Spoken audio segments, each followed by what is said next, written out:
Bien, gracias a Dios. Bien. Buenas noches, profe. Estamos bien, gracias a Dios.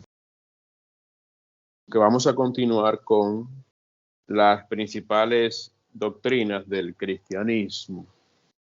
Entonces, me interesa conocer más bien los saberes que ustedes tienen de esta parte. Porque la Biblia enseña muchas doctrinas. Cuando nosotros hablamos de doctrina, estamos hablando de enseñanzas. Las enseñanzas de el Señor Jesucristo, las enseñanzas de los apóstoles, las enseñanzas neotestamentarias, es decir, del Nuevo Testamento, que son indispensables, esenciales del cristianismo, que si usted o cualquiera le quita o elimina alguna de estas doctrinas, ya esa iglesia deja de ser una iglesia cristiana, porque lo que la identifica como una iglesia cristiana es que permanezca en las doctrinas bíblicas, no en los dogmas establecidos por hombre, como ya vimos en clases anteriores, sino lo que enseña realmente las escrituras. Entonces, cuando una iglesia no persigue, no sigue esas doctrinas, ni la practica, ni las enseña, ni la cree, o tiene una concepción distorsionada acerca de ella, pues deja de ser una iglesia cristiana y viene a ser una secta dentro de lo que podríamos llamar el cristianismo, una secta. Entonces la secta, una de las principales características es esa, que se aparta, que no reconoce ciertas doctrinas o enseñanzas de la Biblia que son fundamentales dentro del cristianismo y que fueron enseñadas, transmitidas por los apóstoles del Señor Jesucristo. Entonces, dentro de las principales doctrinas cristianas, nosotros tenemos la inspiración de las Escrituras, la naturaleza, lo que es Dios. En teología se llama teología propia. Todo lo que tiene que ver con Dios, sus atributos, su naturaleza. También la creación, la caída del ser humano, la persona de Cristo, la justificación por fe, la salvación, el nuevo nacimiento, la resurrección, la iglesia de Cristo, el estado del ser humano después de la muerte y la resurrección de los muertos. Y finalmente, el juicio, donde todo ser humano tendrá que rendir cuentas delante de Dios. Entonces, no vamos a abordar todas las doctrinas que hay aquí, pero sí quiero hacerle algunas preguntas de algunas doctrinas que son fundamentales y que considero que a veces se tiene alguna información vaga al respecto. Y en base a eso es que quiero proceder con la primera doctrina, que tiene que ver con la persona de Cristo. Para usted, ¿quién es Cristo? Usted me lo va a definir con sus propias palabras. ¿Quién es Cristo? Si usted tiene alguna información más exhaustiva respecto a la persona de Cristo, entonces usted me lo comenta. Pero yo quiero saber qué es lo que usted, el concepto de la persona de Cristo. ¿Quién es Cristo? Vamos a escuchar a Edward.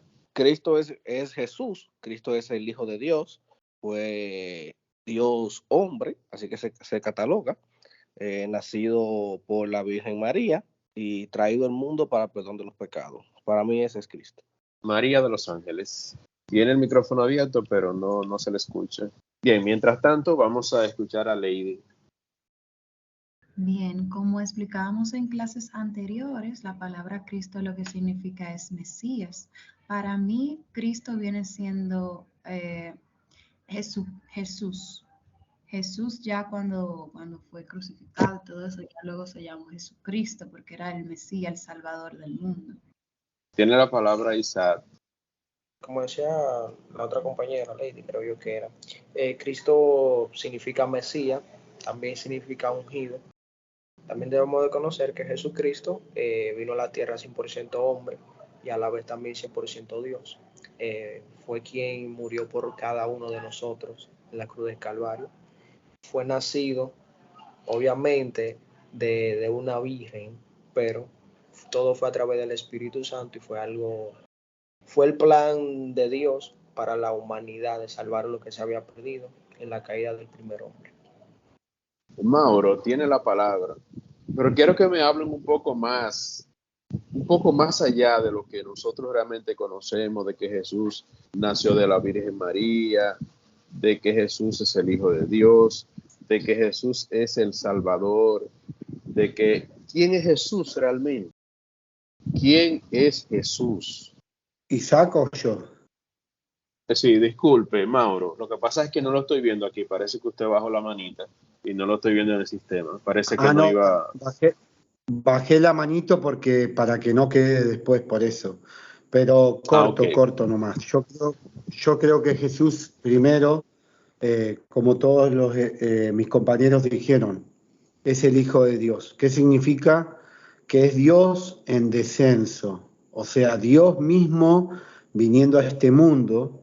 Eso significa que nuestra confianza depositada en Dios mismo, como en Jesús mismo, en Dios, es la única alternativa que nosotros como seres humanos tenemos para obtener la salvación en Cristo.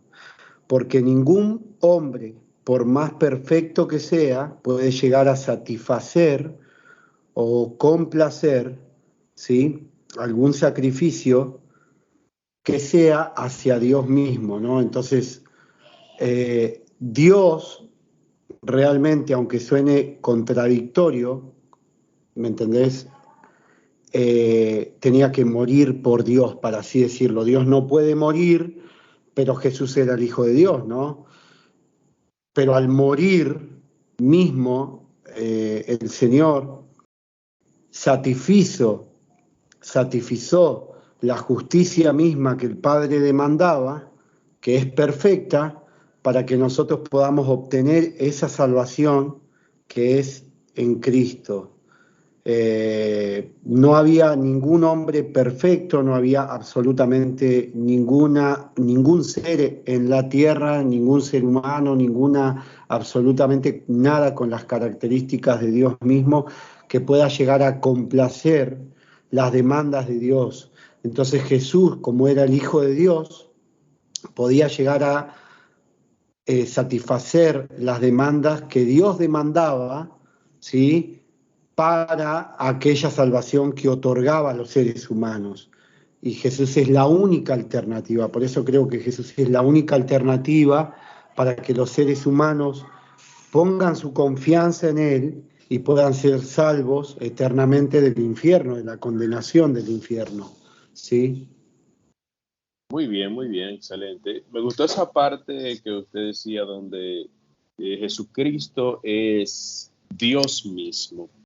Y también esa parte que usted citaba de que Él satisfizo las demandas de Dios.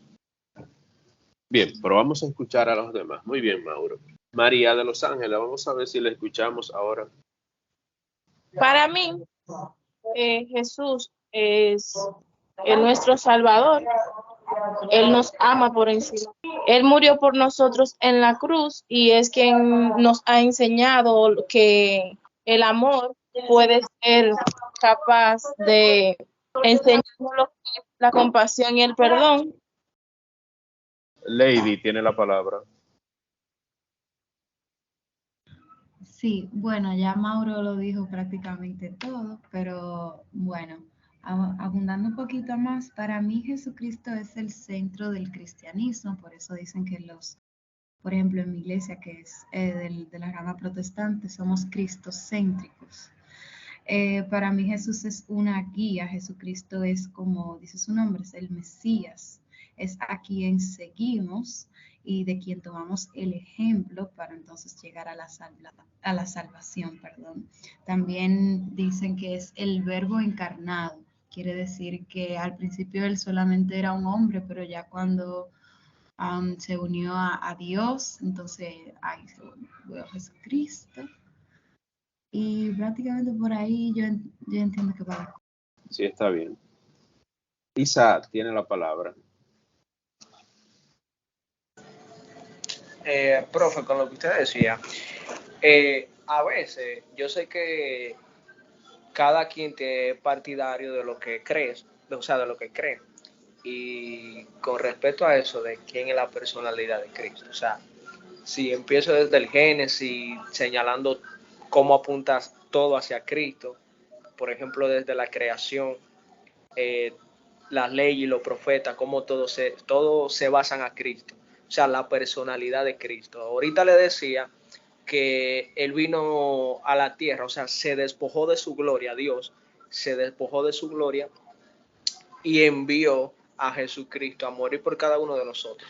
Pero su ministerio aquí en la tierra, cómo fue, cómo surgió y qué padeció por cada uno de nosotros, porque quizás lo vemos de una manera superficial en la Biblia, de cómo fue Cristo, qué Él hizo, los milagros y todo eso, pero si lo vemos ya de un punto más teológico, podemos conocer aún más a profundidad de cómo verdaderamente era la vida de Jesucristo, qué Él padeció, cómo lo hizo, como también lo describe Isaías, que Él fue como oveja al matadero, fue desfigurado, pero de un punto teológico, dice que cuando Él padeció por cada uno de nosotros, esos latigazos, dice que Él sufrió 32 latigazos, que son 32 de las enfermedades, que de ahí se desprende cada enfermedad que hoy en día conocemos. O sea, cada enfermedad, Isaías dice que Él llevó nuestras enfermedades,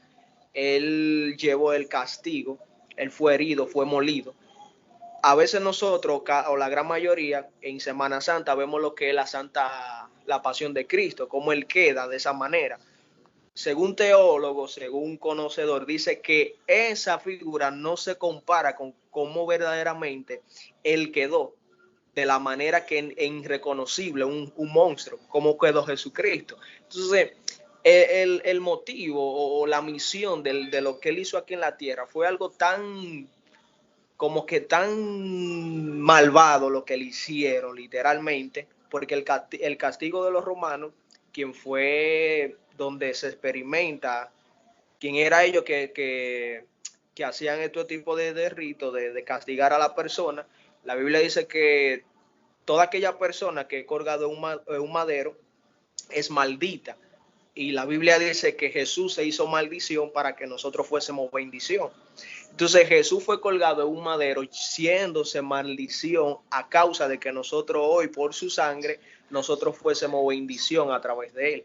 También toda la promesa que relata la Biblia, que somos nación santa, somos reales sacerdotes, la gracia que por pura gracia y misericordia de Dios, que no nos la merecemos, Él se ha despojado para que nosotros entremos con confianza a lo que es el trono de la gracia de Dios. Entonces, Jesucristo fue algo tan extraordinario, lo que Él hizo aquí en la tierra, que ha marcado ya todo para la generación. Y hoy en día, lamentablemente, el mundo debería de saber, o quizás los cristianos deberíamos de saber, de que el mundo no quiere a Cristo. No es nada sorprendente lo que está aconteciendo hoy en día, porque la Biblia ya lo ha dicho, y lo que se está viviendo hoy en día es lo que estamos ya leyendo en la Biblia. Los que conocen o han leído la Biblia, tanto los profetas, Apocalipsis, la profecía de Daniel, entre otros profetas que podemos conocer en la Biblia. Entonces Jesucristo, todo lo que es la ley y los profetas señalan a lo que es su persona. Por ejemplo, podemos ver la Biblia, según erudito, uno de los libros más antiguos es el libro de Job.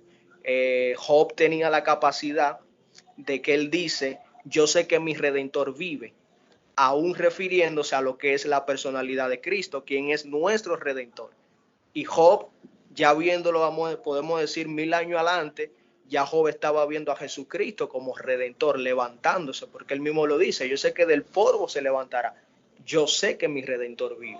Entonces, es muy profundo lo que es conocer la personalidad de Cristo, quién él era, su misión, su propósito aquí en la tierra y todo lo que se pueda redactar acerca de él.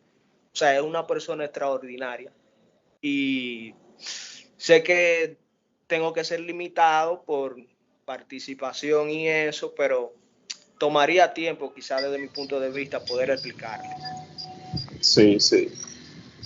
Muy bien su participación. Usted hablaba acerca del sacrificio de Cristo. Sí. Ok, bien.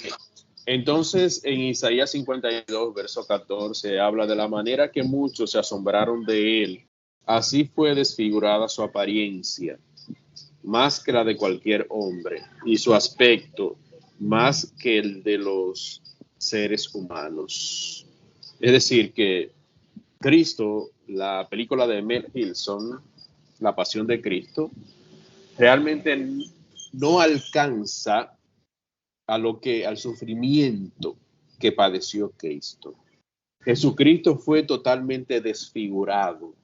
Su rostro no parecía el de un ser humano, de tan desfigurado que quedó y tan desgarrado a través de los latigazos, los 39 latigazos que le dieron, también la corona de espina que le pusieron en la cabeza. Cristo, desde que fue tomado preso, desde la noche que estuvo en el pretorio, cuando los soldados se burlaban de él, Cristo fue derramando su sangre desde ahí hasta llegar al Gólgota y ser clavado en un madero. Entonces, aquí claramente la Escritura describe que así fue desfigurada su apariencia, más que la de cualquier hombre, y su aspecto más que el de los seres humanos. Entonces, ver a Cristo crucificado, muchos se asombraron de la manera en que quedó. Su carne fue totalmente desgarrada. Bien, entonces vamos a escuchar a Pedro. Muy bien ese comentario suyo, Isaac. Luego voy a mostrar otros puntos acerca de la persona de Cristo. Pedro, tiene la palabra. Para mí, Cristo es el creador de todo aquel que haga en el mundo. Es nuestro Salvador, que nos ama y que nos protege, y que Él murió por nosotros en la cruz. Es quien nos enseña la compasión, el perdón, todo a los amigos, a los familiares y sobre todo a nuestros compañeros. Es el que nos guía para aprender más sobre Él, nunca perder la fe, porque si Él murió por nosotros es por algo. Él es nuestro creador, nuestro Señor. Ok, muy bien, Pedro. Bien, terminamos con María de los Ángeles. Vamos a ver si la escuchamos. María. Para mí, Jesús es nuestro Salvador y es el que nos ha amado por encima de todas las cosas, que murió por nosotros en la cruz y que por su gran amor y compasión, nosotros hoy podemos tener la oportunidad de ser salvos. Gracias al gran amor que nos ha tenido, podemos obtener el perdón y encaminarnos hacia un nuevo comienzo. Para mí es Jesucristo, el que sana a los enfermos, el que da vida a quien no la tiene, porque el que no tiene a Jesucristo en su corazón es una persona sin vida, sin un motivo por el cual, o sea, como que una persona andante pero vacía, que no tiene una razón, un porqué. Muchas personas cuando se acercan a él encuentran el sentido de todo le florece, hasta el perfil de las personas cambian. O sea, que Jesús es el que le da la vida y el brillo a cada una de las personas que intentan acercarse a él. Muy bien, María. Bien, ustedes decían algo. Generalmente a Jesús se le conoce como el Hijo de Dios. Por tanto, como es hijo, muchas personas entienden que es inferior al Padre o de una categoría menor. Pero no es esto que realmente que enseña la Biblia. Jesucristo es preexistente a la raza humana. Él es antes de todas las cosas. Entonces, ¿por qué nosotros vemos en las Escrituras que se le llama el Hijo de Dios? Para entrar en este contexto, porque esa pregunta quiero que me la respondan. ¿Por qué se le llama el Hijo de Dios? Si Él, Jesús, es preexistente, Él existe desde la eternidad. Antes de que todas las cosas existieran o fueran creadas, ya Él existía. Entonces, ¿por qué se le llama el Hijo de Dios? Pero antes, yo quiero leer unos textos bíblicos para que podamos entrar en contexto, porque estamos hablando de la persona de Cristo. Y generalmente cuando se habla de Jesucristo, la descripción o la definición que se da acerca de él es, bueno, es el Hijo de Dios, es el Salvador, claro, es correcto eso. Pero al verlo simplemente como Hijo de Dios, la gente entiende que está en una categoría menor al Padre. Entonces, antes de que ustedes me respondan esa pregunta, ¿por qué a Jesucristo se le llama el Hijo de Dios? Vamos a leer algunos textos. Aquí en Filipenses capítulo 2, verso 6, nos dice la Escritura, vamos a leerlo del verso 5. Haya en ustedes esta manera de pensar que hubo también en Cristo Jesús. ¿Cuál fue la manera de pensar? Que existiendo en forma de Dios, Él no consideró el ser igual a Dios como algo a que aferrarse. Aquí la Escritura claramente dice que Él, Jesús, existía en la forma de Dios en la eternidad. Él no consideró el ser igual a Dios como algo a que aferrarse, es decir, a su divinidad, a su poder, a sus atributos, sino que se despojó a sí mismo tomando forma de siervo, es decir, de esclavo. La palabra griega que aparece en ese texto bíblico es doulos, que significa esclavo. Generalmente se traduce siervo, pero la palabra esclavo es mucho más profunda. Presenta una actitud de humillación completa. Cada vez que la palabra siervo aparece en el Nuevo Testamento, la palabra original es esclavo y debería de traducirse así, porque ahí demuestra el sometimiento que hay tanto del ser humano o de aquella persona que sirve a Dios. Nosotros no somos siervos, somos esclavos. Por tanto, el esclavo siempre hace la voluntad de su Señor y está sujeto a la voluntad de su Señor. No tiene un libre albedrío, sino que hace lo que su amo le ordena. Por tanto, Dios es nuestro Señor y la palabra Señor significa amo, dueño. Entonces, Él es el amo y Él es el dueño de nosotros que somos sus esclavos. Y eso es importante entenderlo dentro del contexto. Porque a veces la palabra siervo la engrandece mucho. El siervo. Usted es un esclavo. Usted es un esclavo de su amo, de su dueño, que es el Señor Jesucristo, que es Dios. Y creo que el ego y el orgullo como que se baja un poquito cuando entendemos ese concepto de lo que es doulos y de lo que es kyrios, señor, amo, dueño, y también doulos, esclavo. Bien, entonces aquí dice que él, existiendo en forma de Dios, no estimó el ser igual a Dios como algo a que aferrarse, sino que se despojó a sí mismo tomando forma de esclavo, haciéndose semejante a los hombres. ¿Por qué? Porque él mismo era igual que Dios en la eternidad y existía en la misma forma de Dios, con los mismos atributos y la misma divinidad. Entonces, ¿qué hace él? Él se despoja de esa majestad Y entonces toma una forma de esclavo. ¿Por qué? Porque Dios hizo al hombre como un esclavo. Con esto quiero decir que lo hizo para que le sirviera y también para que disfrutara de su presencia y de todos los beneficios que hay en la plenitud de Dios. Así como lo vemos cuando Dios creó todas las cosas en el capítulo 1 de Génesis y en el capítulo 2, cómo vivían Adán y Eva en la perfección. Y ellos también disfrutaban de ese tipo de perfección, a pesar de que fueron creados como esclavos para servir a Dios, pero dentro de esa esclavitud, y podríamos llamarle así, en cuanto al servicio a Dios, hay una plenitud totalmente que satisface al ser humano. Es decir, que somos esclavos por amor. El amor de Dios nos ha conquistado. No somos esclavos para ser explotados, somos esclavos para el disfrute de su presencia eterna y de todos sus beneficios. Entonces, aquí en el verso 7 nos dice que Él se despojó a sí mismo tomando forma de siervo, haciéndose semejante a los hombres. Y es ahí que Jesucristo, entonces, la segunda persona de la divinidad, no lo voy a llamar Jesucristo porque en ese entonces, en la eternidad, Él no se llamaba Jesucristo.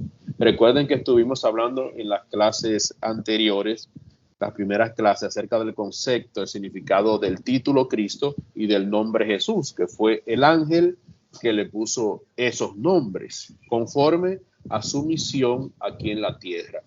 Podríamos hablar en la eternidad de la segunda persona de la divinidad.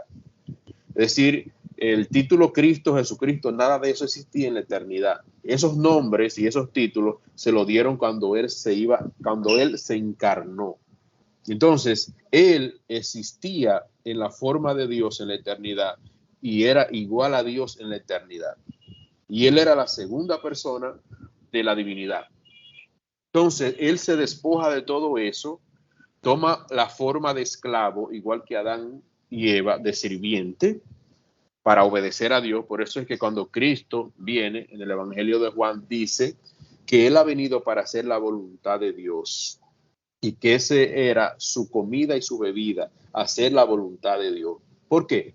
Porque siendo hombre estaba sujeto a la voluntad del Padre. De hecho, Jesús mismo no resucitó por sí, sino que fue resucitado por el poder del Padre. El Padre lo resucitó entre los muertos, enseña la Escritura, porque Él, estando en ese estado de servidumbre, de esclavitud, en cuanto al servicio a Dios, haciéndose hombre, ser humano, era inferior al Padre. Por eso Jesús en una ocasión, reconociendo su humanidad, dijo, el Padre es mayor que yo. Entonces, en otra ocasión, cuando alguien viene y le pregunta a Jesús, Maestro bueno, ¿qué haré para heredar la vida eterna? Jesús le dice, ¿por qué me llamas bueno? Si bueno solamente hay uno, Dios. Es decir, que en su propia humanidad, en su propia humillación, Él reconoció a Dios. Y por eso también, en otras partes, también dijo, cuando tú ores, ora al Padre en mi nombre.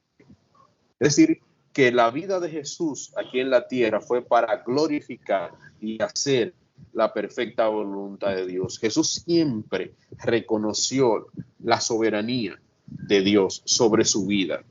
Por eso también en el monte, la noche que fue entregado, postrado de rodillas, oraba al Padre y decía, si es posible, pasa de mí esta copa, pero que no se haga como yo quiero, sino como tú quieres.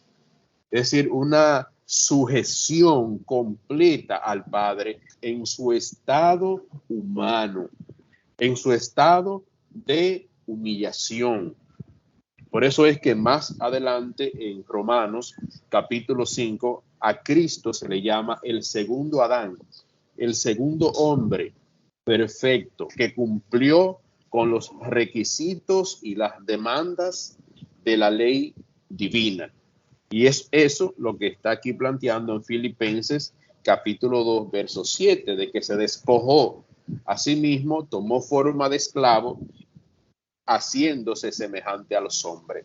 el verso 8 dice lo mismo que acabo de explicar. Y hallándose en condición de hombre, se humilló a sí mismo, haciéndose obediente hasta la muerte, obedeciendo al Padre hasta la muerte, y muerte de cruz. Por eso también el autor de Hebreos dice que por lo que él padeció, Jesús aprendió lo que es la obediencia.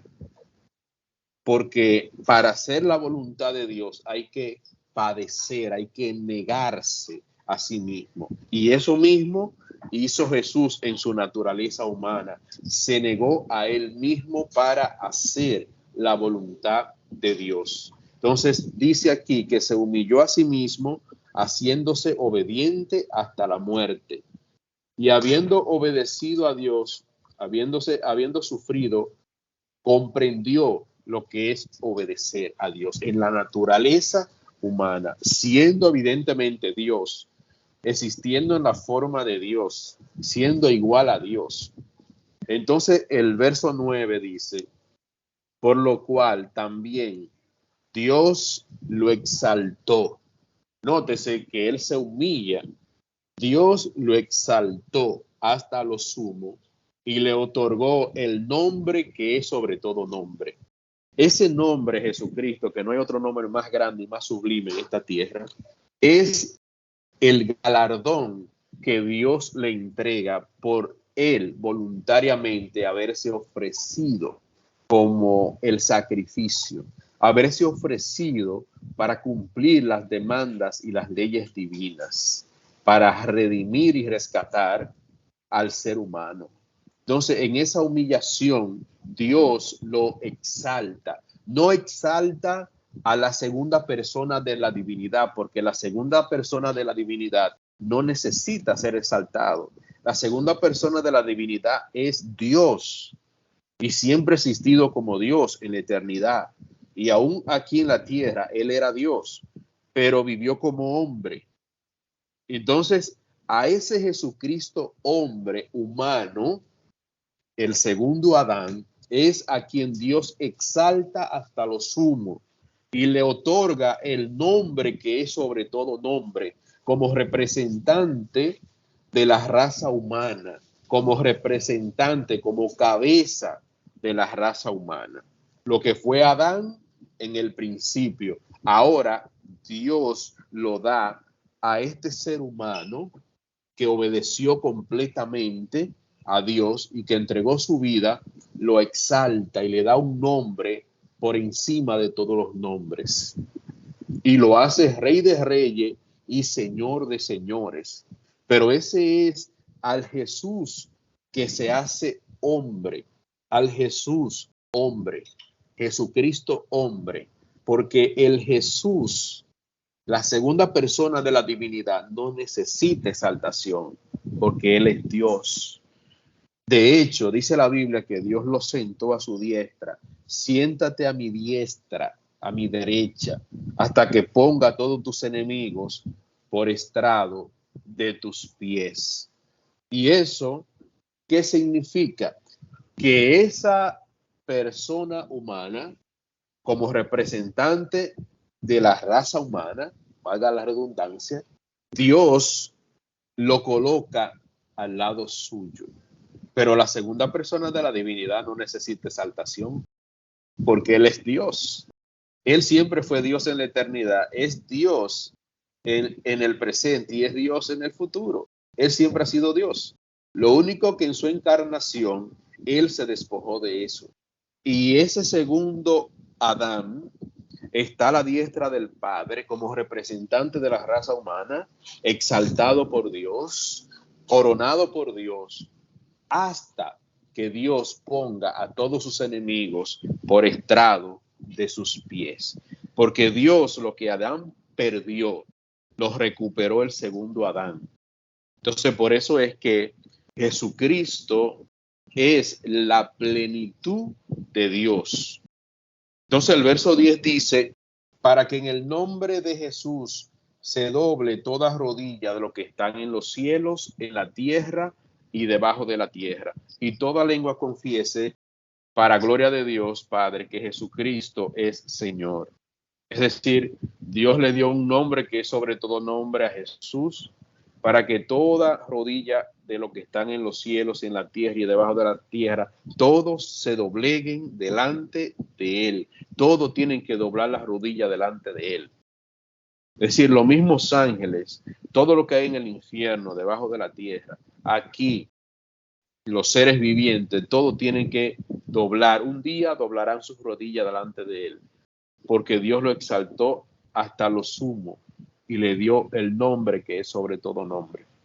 Bien, también en Romanos capítulo 9, verso 6 dice la Escritura, en el verso 5 dice la Escritura, de ellos son los patriarcas y de ellos, según la carne, proviene el Cristo, quien es Dios sobre todas las cosas, bendito por los siglos. Amén. Es decir, que aquí la Escritura claramente dice que según la carne vino Cristo, desde los patriarcas, descendiente de los patriarcas, de Abraham, Isaac, Jacob, José. Y dice que ese Cristo es Dios sobre todas las cosas. Él es Dios sobre todas las cosas. Bendito por los siglos. Es decir, lo mismo que estoy hablando. Es decir, que Jesús no solamente es hijo, Él es Dios. Lo que pasa es que en el proceso del plan de salvación diseñado por Dios, Él ahora mismo está cumpliendo con la función de redentor, de salvador. Él es presentado como alguien que se humilló, que se hizo hombre. Y nosotros los seres humanos lo asumimos de esa manera porque la Escritura nos lo enseña así. Pero cuando uno profundiza más el texto bíblico, se da cuenta que Jesucristo es más que hijo de Dios. Él es Dios mismo encarnado, la segunda persona de la divinidad. Y cuando usted tiene esa perspectiva bíblica, su concepto acerca de Jesús cambia totalmente. Es decir, que cuando usted habla con Jesús, usted no está hablando con solamente el simple Hijo de Dios que nos acerca al Padre. Él es Dios mismo. Entonces, aquí claramente la Escritura nos enseña que Él es Dios sobre todas las cosas. Hay muchos textos bíblicos que hablan acerca de la preexistencia y la divinidad de la segunda persona. Aquí en Juan 1:1 dice, en el principio era la palabra, o el logos, o el verbo, refiriéndose a Cristo, y la palabra era con Dios, es decir, estaba con Dios, y la palabra era Dios.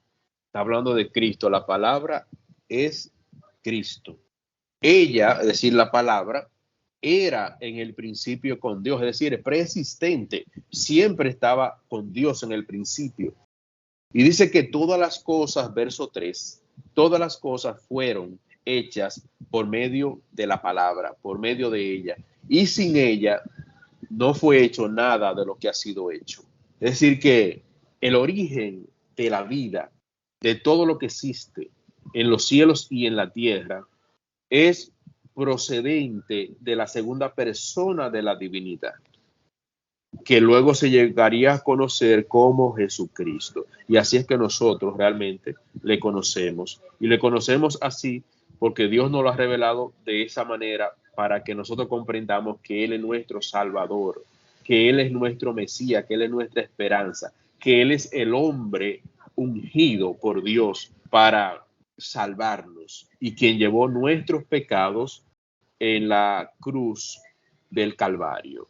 Si nosotros vamos a Colosenses capítulo 1, verso 15, dice la Escritura, Él, hablando de Cristo, Él es la imagen del Dios invisible, el primogénito de toda creación. La palabra primogénito significa primero, más preeminente.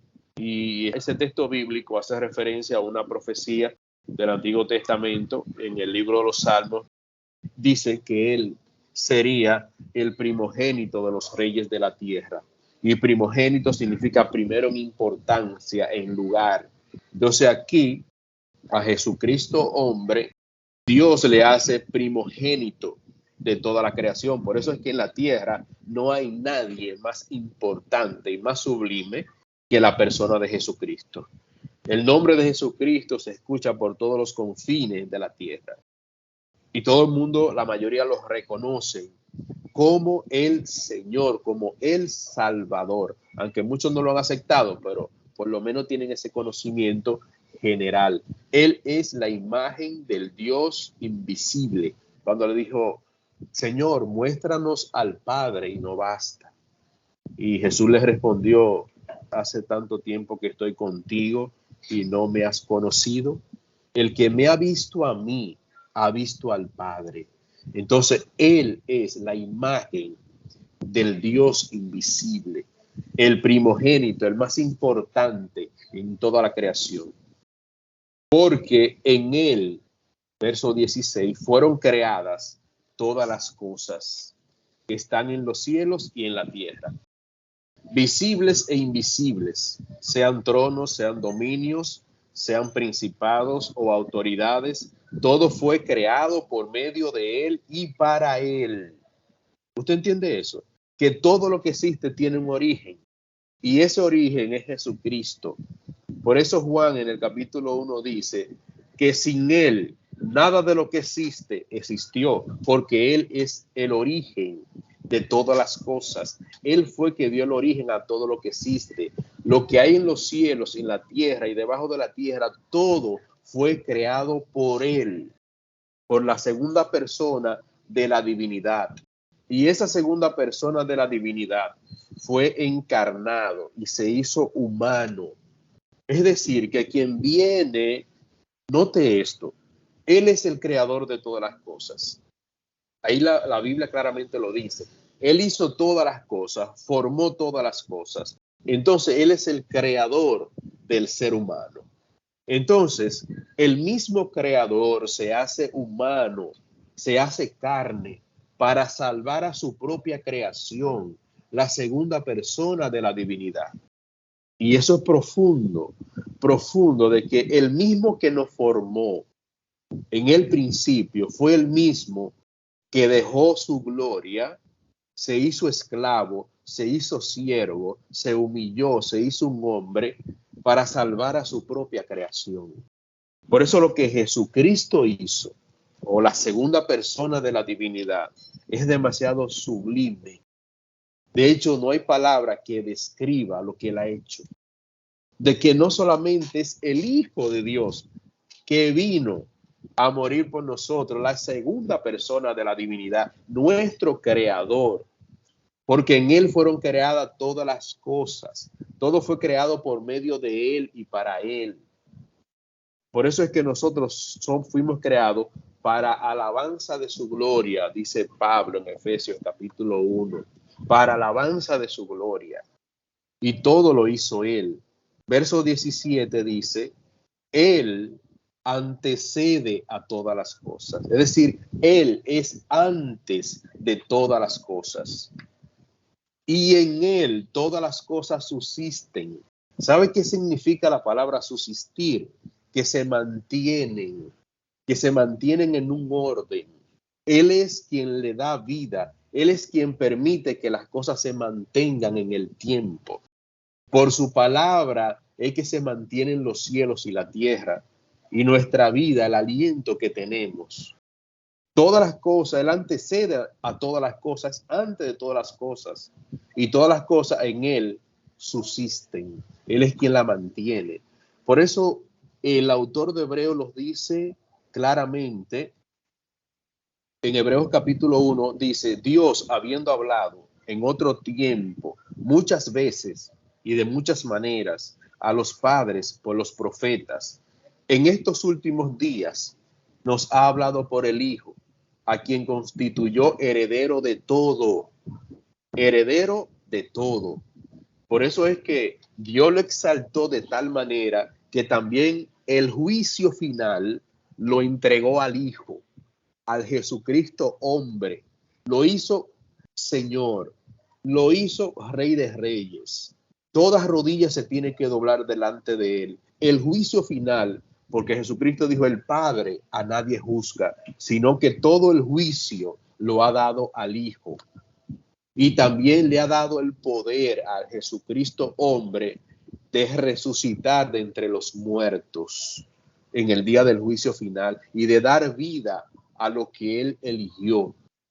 Todo eso lo recibe el Jesucristo hombre como producto de su obediencia y de su sacrificio y de su abnegación. Entonces Dios lo exalta y le entrega todo. Por eso Jesucristo, antes de ascender a los cielos, en Mateo capítulo 28, dijo, todo poder me es dado en los cielos y en la tierra. Vayan y anuncien el evangelio. Es decir, que todo fue entregado. Él mismo dijo, todo fue entregado por mi Padre en mis manos.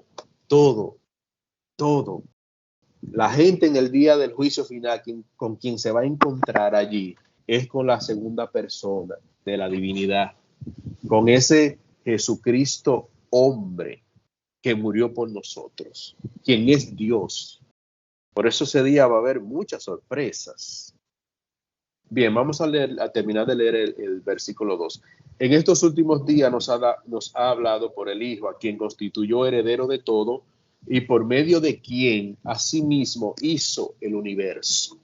Dios hizo el universo a través de la segunda persona de la divinidad, porque los tres evidentemente trabajan en conjunto, el Padre, el Hijo y el Espíritu Santo. Los tres son uno. Son tres personas, pero trabajan en uno. Tienen la misma naturaleza, los mismos atributos. Entonces, la segunda persona fue que llevó a cabo la creación por el designio del Padre. El Padre fue que diseñó el proceso, el plan de redención. Y la segunda persona de la divinidad lo llevó a cabo. Por eso es que Padre, Hijo y Espíritu Santo trabajan en conjunto en el proceso de la redención, en el proceso de la salvación del ser humano. Pero la segunda persona de la divinidad es el creador. Pero también le llamamos al Padre el creador, porque el Padre es el diseñador. Todo designio y todo don perfecto, como dice Santiago, desciende de lo alto, del Padre de las luces. Todo lo bueno que hay en la tierra, todo lo bueno que fue creado, desciende del Padre. Todo desciende del Padre. Y el Hijo es quien hace, la segunda persona es quien hace la voluntad del Padre. El verso 3, termino con esto. Él es el resplandor de su gloria y la expresión exacta de su naturaleza, quien sustenta todas las cosas con la palabra de su poder. Recuerden la palabra que leímos en Colosenses, que todas las cosas en él subsisten. Aquí mismo claramente habla de la misma palabra, describiéndola, definiéndola, cuando dice que él es quien sustenta todas las cosas con la palabra de su poder. En él las cosas se mantienen estables. Él es que las sustenta, las sostiene. Y es por su palabra, por su palabra. El universo está estable y todas las cosas funcionan aquí en la tierra, aún en medio de la naturaleza caída, y es por su palabra. Entonces, y cuando hubo hecho la purificación de nuestros pecados, se sentó a la diestra de la majestad en las alturas. Fue hecho tanto superior a los ángeles. Es decir, Jesucristo hombre, Dios lo exaltó de tal manera que fue superior a los ángeles. Es superior a los ángeles. Porque la segunda persona de la divinidad, evidentemente, es superior por naturaleza a los ángeles, porque la segunda persona de la divinidad es Dios mismo. Es Dios mismo. Entonces, pero el Jesucristo hombre necesitaba ser superior a los ángeles. ¿Por qué? Porque el ser humano nunca fue superior a los ángeles. Pero este hombre perfecto que se encarnó, Dios lo eleva a una categoría de que los mismos ángeles tienen que rendirle pleitesía, de que tienen que postrarse delante de él y reconocerlo como Señor de todo el universo.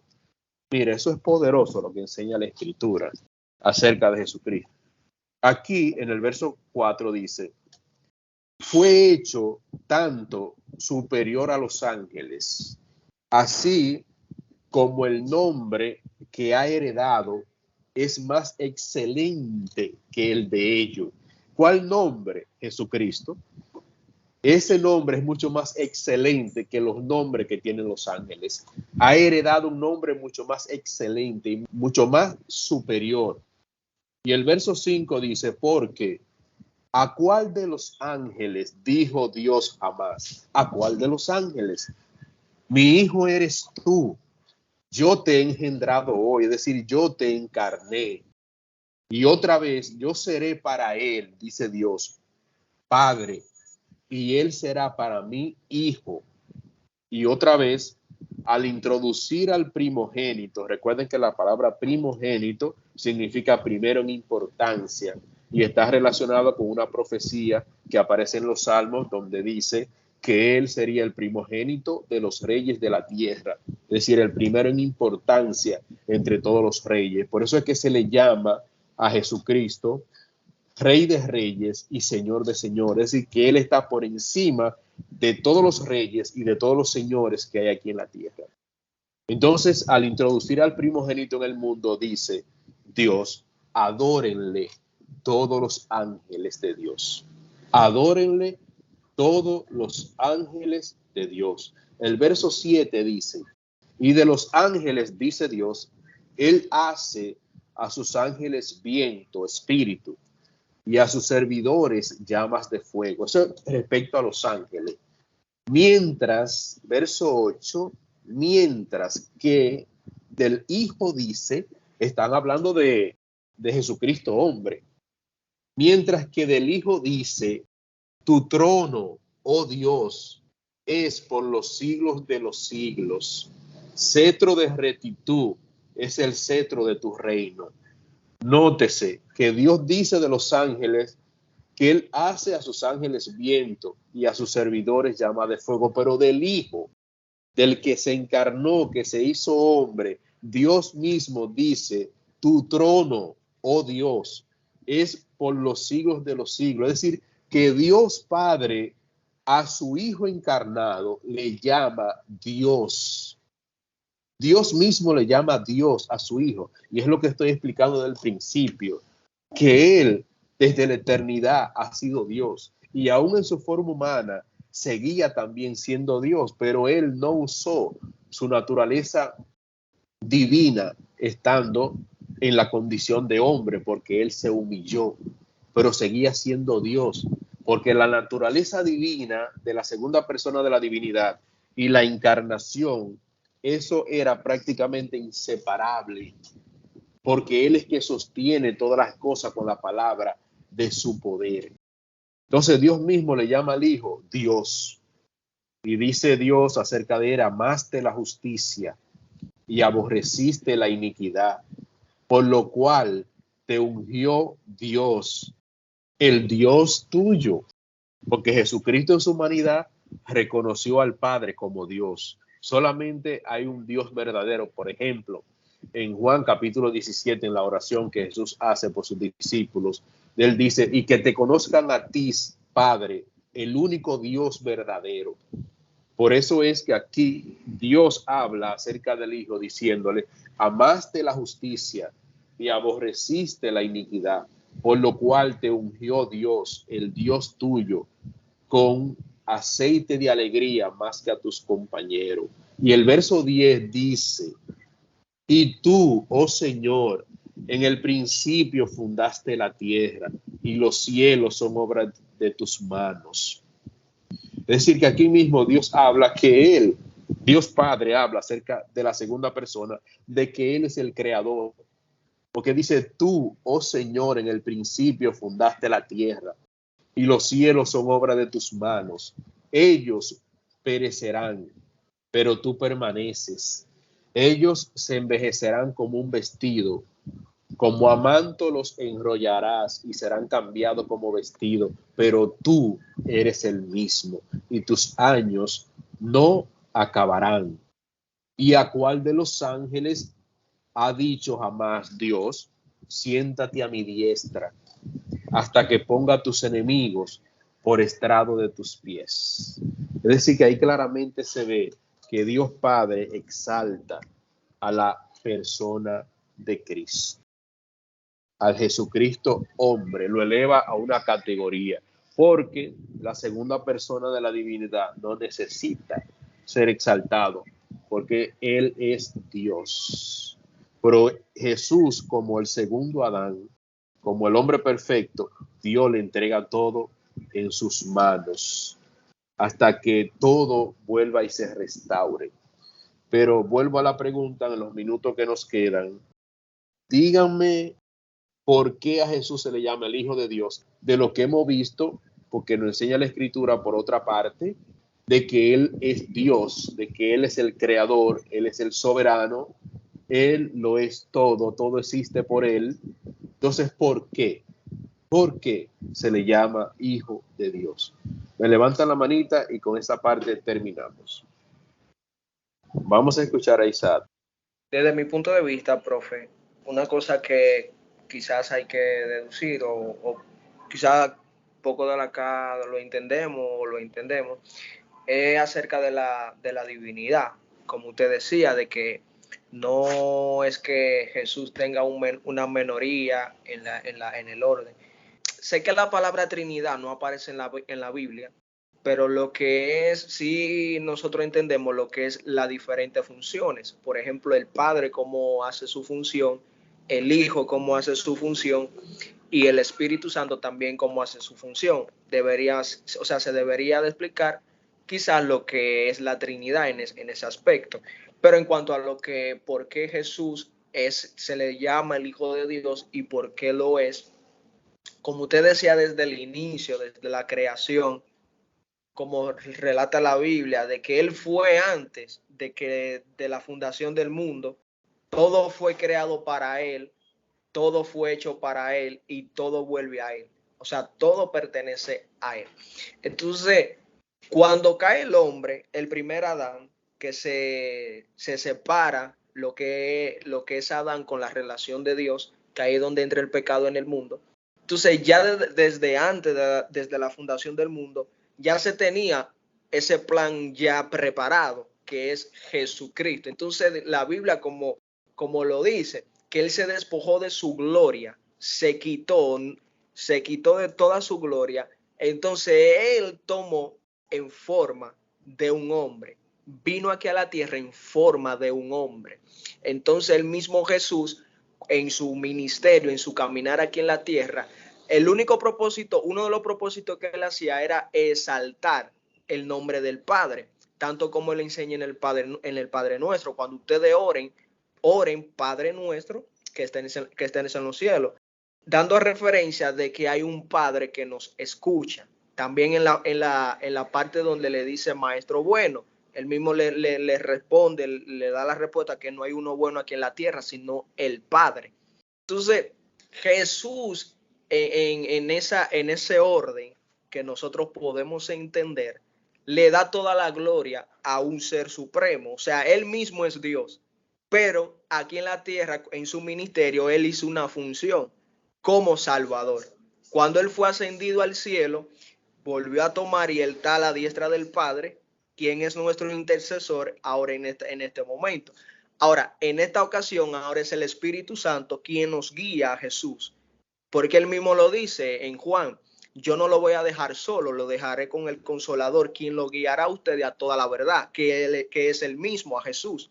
El Espíritu Santo es quien nos guía a Jesús, y a través de Jesús es que podemos conocer al Padre. Y él mismo lo dice: nadie va al Padre si no es por mí. Jesús es el puente entre lo que es la humanidad y Dios. Entonces Jesús, una de las razones por qué es hijo así, porque vino aquí a la tierra en forma de un hombre, reconociendo su Padre celestial. También tuvo padres terrenales, pero todo fue un diseño, un plan perfecto creado por Dios. Pero en la funcionalidad, Él hizo su función aquí en la tierra como redentor, como salvador. O sea, mi entender. Yo sé que quizá pueda ser más desglosante esa parte, pero a mi entender. Sí, muy bien, excelente. Vamos a escuchar a Anderson brevemente. Profe, analizando el versículo Juan 3:16, que dice, porque de tal manera amó Dios al mundo, que ha dado a su Hijo unigénito para que todo aquel que en él cree no se pierda, mas tenga vida eterna. Yo considero que Jesús viene siendo el Hijo de Dios porque fue el Mesías elegido profetizado para llevar la salvación hacia los hombres. Ok, muy bien. Hay un texto bíblico y tendría que buscarlo, por razones de tiempo no se lo voy a poder presentar. Dice Adán, hijo de Dios. Adán, hijo de Dios. Y de ahí, fulano, hijo de Adán, fulano, hijo de fulano, y ahí se desarrolla toda la genealogía. Pero hay algo importante que aparece en la genealogía, y es que dice, Adán, hijo de Dios. Es decir, fue el primer ser humano. Adán, hijo de Dios. Por tanto, dentro de ese mismo contexto, como Adán fue el primero, entonces el segundo Adán, el segundo hombre perfecto, también debía de ser ¿qué? Hijo de Dios. Por eso es que el ángel le dice a María que su nombre le pondrían hijo de Dios, sería hijo del Altísimo. ¿Por qué? Porque de la misma manera que Dios creó al primer hombre y llegó a ser hijo de Dios, el segundo hombre que se encarnó también debía de ser llamado hijo de Dios porque obedecería y haría la voluntad del Padre.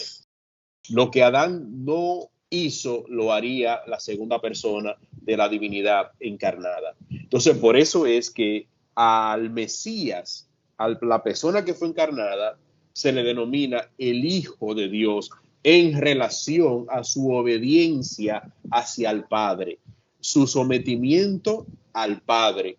Todo lo que Adán no hizo como hijo de Dios, no obedeció, no se sometió, el segundo sí lo haría. Por tanto, él también sería llamado hijo de Dios.